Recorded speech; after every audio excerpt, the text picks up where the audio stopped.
Greetings. Hey, it's Susie Q. Working with what we call Kundalini. What is Kundalini? What does that do? What does that mean? What is it?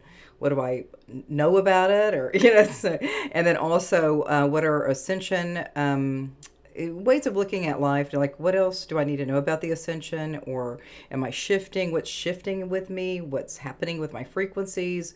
What else can I do to understand more about the ascension or Kundalini or anything? I don't know. So I did a Kundalini video yesterday. I'm going to continue to check it out a little bit more. But we're going to go into a something happened, moving into my own Akashic records and going into an automatic written piece. All this stuff is so fun and cheeky.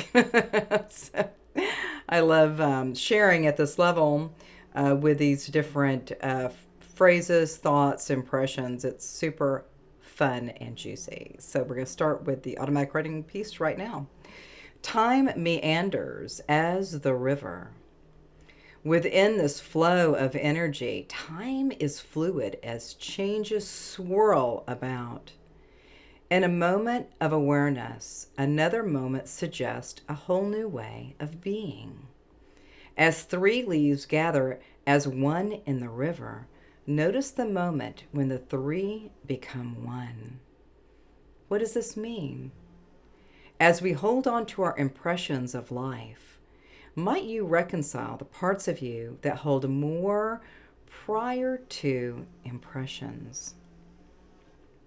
Just as the flow of the river keeps on going, the natural world shows us that no thing is stagnant. Even in the appearance of no thing in this flow of life, there too is a highly energetic movement. Within the particles of the impressions we observe, many are awakening to see beyond sight and visualize that which is real and right. As the grand observer, you and I, we together know that there is so much more than our five senses suggest. Visualize the flow of the river. See this in your life as you become more fluid of thought. Those particles we observe are part of the river's gifts to be pronounced. Particles of light, fluid by sight, come and go easily. Holding on to particles too tight just might suppress your newest insight. Be the light particle and dance in the moonlight. Where you are is where you're at. It's where the miracles are. Shine. All right, so that piece just kind of showed up today. I've got so many different versions of written pieces, and it's been super fun and interesting just to observe and read it out loud. Sometimes I get like tongue twisted and stuff. But so yesterday we did that Kundalini kind of awakening, and there was a lot of things that happened. It was on a Tuesday. It was a solar eclipse and a lunar eclipse back in September of 2015. One was in the United States and one was across the pond. So anyway, so that's what was, I think, kind of conspiring to assist me with just going for it. You know, at that point in 2015, I still was kind of I was a hot mess, people. Had too many gifts, had a lot of gifts at the same time, you know. And so that is part of my journey. I guess I was an overachiever. I was always like an overachiever, like what else can I do? And what else would be best for me? And what's happening now? You know, all these questions were just like looking at these energies and going, I wonder why that happened for me. So yesterday we were talking about the Kundalini. It was on a Tuesday.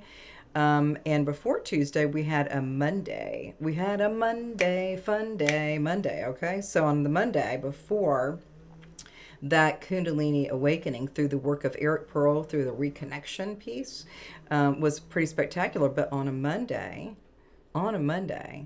I had some kind of uncanny experience. And I think I've shared this a few times on videos or just talking to people. Just talking, you know.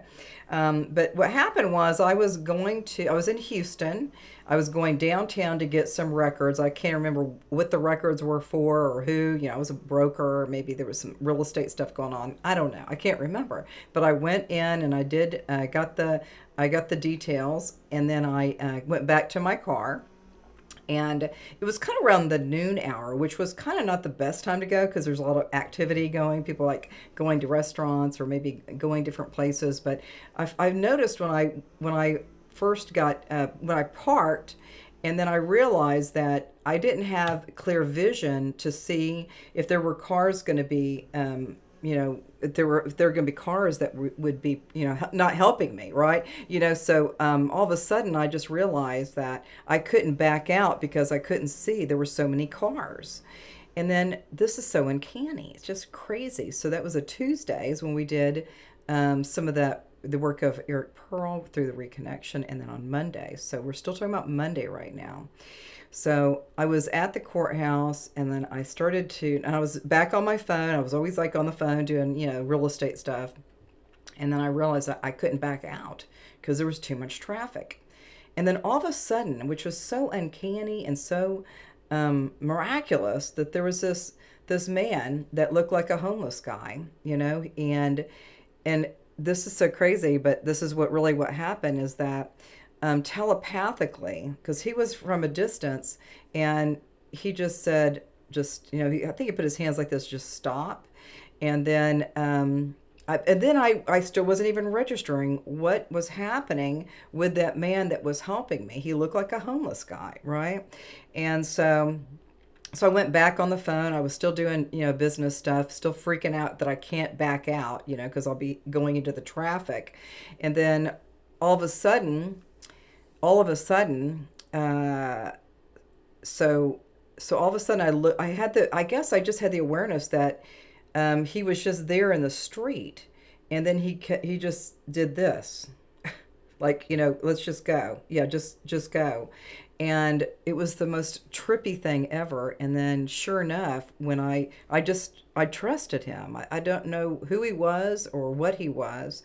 And then I started to back out, and there were no cars in either direction, right? So it was right around the noon hour, so busy. And then all of a sudden there's no cars. There's cars parked, but there's no cars driving. They're not driving either way. So then I backed out. I trusted him. I had trust. And then I kind of backed out, and then I wanted to wave and say thank you to him, and the guy was gone. The guy was gone.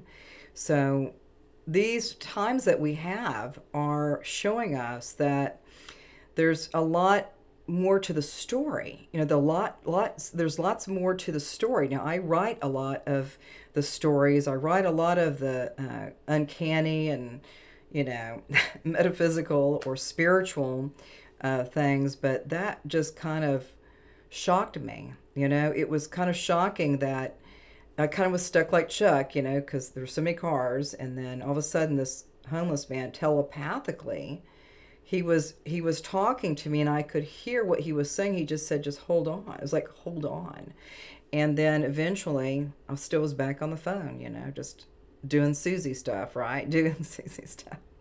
And then eventually he just said, okay, let's go. So, and sure enough, I trusted him. And once I got back on the street, like I said, I wanted to thank him, but he was gone. Like, was he really there?